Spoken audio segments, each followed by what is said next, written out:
गेल्या काही दिवसांपासून ठाकरे बंधू एकत्र येणार अशा चर्चा सुरू आहेत। अशातच आता राष्ट्रवादीत सध्या विलीनीकरणाचे वारे सुरू आहेत का? राष्ट्रवादी शरद पवार पक्षातला एक गट अजित पवारांसोबत जाणार का अशा चर्चा सुरू झाल्या। याला निमित्त ठरलंय शरद पवारांचं एक मोठं वक्तव्य।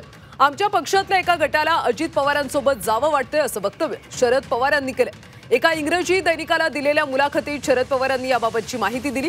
इंडिया आघाडीच्या सद्यस्थितीवर सुद्धा पवारांनी भाष्य केलं। तसंच संसदेत विरोधी पक्षात बसायचं की नाही हे सुप्रिया सुळे यांनी ठरवावं असं सूचक वक्तव्य पवारांनी या मुलाखतीत केलं।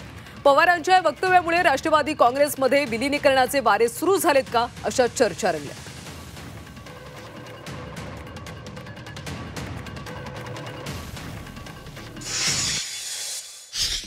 या मुलाखतीमध्ये पवारांनी नेमके काय म्हटले बघूया। आमच्या पक्षांतर्गत 2 मतप्रवाह आहेत।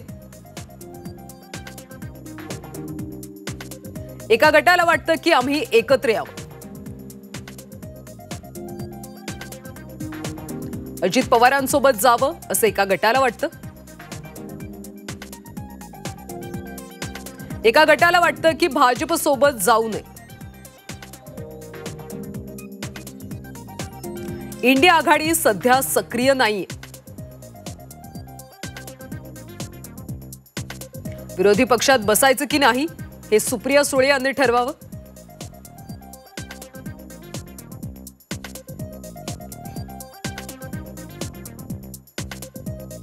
असं शरद पवार यांनी या मुलाखतीत म्हटलं।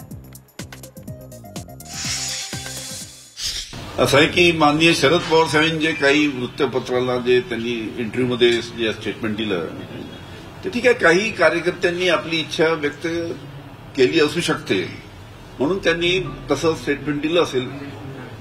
पण सध्या तरी राष्ट्रवादी काँग्रेस जो पक्ष आमचा आहे तो कशा पद्धतीनं मजबूत करायचा, पुढच्या स्थानिक स्वराज्य संस्थेच्या पुढे आता निवडणूक आहेत त्याला कसं सामोरं जायचं या सर्व बाबतीत आमच्या पक्ष स्तरावर जयंतराव पाटील आणि आमच्या सर्व लोकांच्या चर्चा चालू आहेत। शरद पवारांचं गेल्या 2 महिन्यापासून जर एकंदरीत सर्व ॲटिट्यूड पाहिलं किंवा त्यांचं काम करण्याची पद्धत जर पाहिली तर शरद पवार आणि अजित पवार एकत्रित येतील असं चित्र दिसतंय आणि ते त्यांनी स्पष्ट केलेलं आहे। त्यांचे अनेक आमदार अस्वस्थ आहेत, ते महाविकास आघाडीवर राहू इच्छित नाही हे पूर्वीपासून ठरलेले आहे त्यांचं। म्हणून मला वाटतं भविष्यामध्ये जास्त वेळ लागणार नाही आणि शरद पवार साहेबांनी सुतोवाच केल्यामुळं आता ज्यांची मूळ कमांड त्यांच्यावर आहे, जे सर्व आहेत त्यांच्याकडून जर असं स्टेटमेंट आलं तर याचा अर्थ त्या एकत्रित येण्याला पुष्टी दिल्यासारखं होतं।